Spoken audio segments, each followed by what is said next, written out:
Vision of the living, water, oil, and banquet. Several weeks ago, I had a vision, and this week I have been released to share this with you, along with the encouraging and loving words that Yeshua has given me for his bride. I was praying at the throne, kneeling in front of Yeshua. As I prayed, he reached for a large golden pitcher. He lifted it and began to pour it over me, and the flow was continual and endless. His precious living water. There was no end to the supply of living water, it kept flowing and flowing. I was washed and cleansed, purified and refined, healed and sanctified, all at the same time. He was smiling so big, his joy was contagious. He then set the pitcher down but immediately picked it up again. This time, his anointing oil of gladness poured and poured from the pitcher over me, completely sealing every pore in my body, and again, it was an endless flow.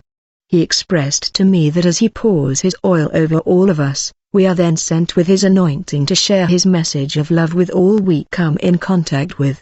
As we interact with others, this oil will do one of two things.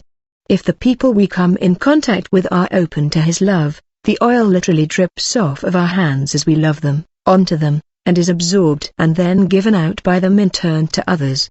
If they are not receptive, the oil beads up but won't absorb into them and falls to the ground unused. He then put the pitcher of oil down, and turned and held his right arm out to a scene behind him. He said to me, "Look what is waiting for you." As I looked behind him, he showed me the banquet table, with all of its settings perfectly arranged, absolutely beautiful and golden and illuminated. There were very ornate chairs with very high backs, intricately designed, and each seat had the name of one of his precious saints. He gestured to one of the chairs and said to me, "One of these seats has your name written, my love.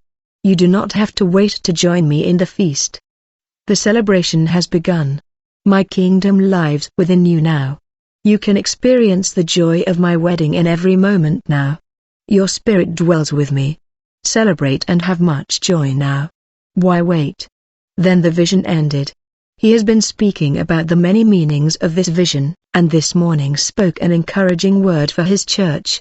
While explaining things to me, I was standing again before him with many other saints, and it was snowing. The snow, however, was not snow as we know it. It was millions upon millions of precious jewels of every variety, shape and color, and they were being rained down like snow upon his believers as we caught them, and they were absorbed into us. He just beamed and radiated pure joy and happiness and peace. My precious and dear souls, how I love each of you so very much. My love for you is endless, as my jewels continually rain down upon you as my gift to you. The relationship I offer you is like no other. I alone will satisfy your every desire. I alone will fulfill you and care for you from the depths of my being.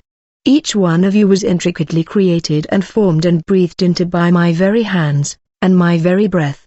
You are like no other, and you are precious. All I have is yours. We cannot be separate. You are breathed into existence by the one and only living God, and with that comes great and awesome privileges. It is time for you to recognize who you are in me, who we are together. I have washed you with my living water, and this flow will be continuous to keep you in a constant state of sanctification and cleansing. My supply is endless. Do you not realize this? I am unlimited in all things. Once you have been washed and cleansed, I then pour my oil of gladness over you, allowing you to be that vessel I can use to display my love for a lost and dying world. This oil is an ordination, so to speak, as I am bringing you to a new order. You now will walk and speak and live in kingdom principles and mandates, not the world's. When I tell you to speak, you will speak with my authority and power and boldness. When I tell you to move, you will do so without hesitation, knowing that I have ordained each and every step of your lives, and when in agreement with me, all things must come to be as you prophesy them. Being heirs of the heavenly kingdom gives you this power to command my will, and it will be done on this earth. My people, it is time for you to command in my name. Take authority over what has been given to you. This is what I have called my people to do. An army receives instruction and immediately obeys their orders. You must do the same. More than ever before, You must know who you are representing, as the enemy would like nothing more than to make you feel inferior and powerless. This is nothing but lies. Read again about my prophet Ezekiel. When I told him to prophesy to the dry and dead bones, he did. When I spoke to him to tell the wind to breathe life into them, he did. Do you see what happened? A mighty army arose as a testimony to my power and existence. You are called to do the same. Prophesy my words of truth, and much will be accomplished in this place. You must act now, however. Do not delay, time is of the utmost importance. Speak love and speak life. I am opening doors before you that have not been opened before.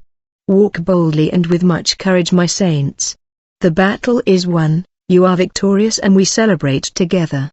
Yeshua.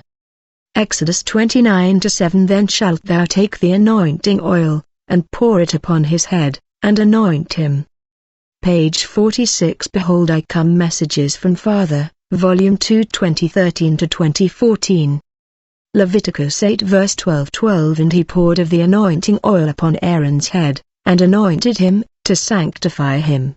Psalm 45 verse 7. Thou lovest righteousness, and hatest wickedness. Verse therefore God, thy God, hath anointed thee with the oil of gladness above thy fellows.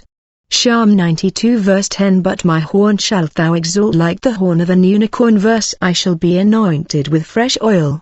Proverbs 15 verse 15. All the days of the afflicted are evil. Verse but he that is of a merry heart hath a continual feast. Song of Solomon 4 verse 15. A fountain of gardens, a well of living waters, and streams from Lebanon,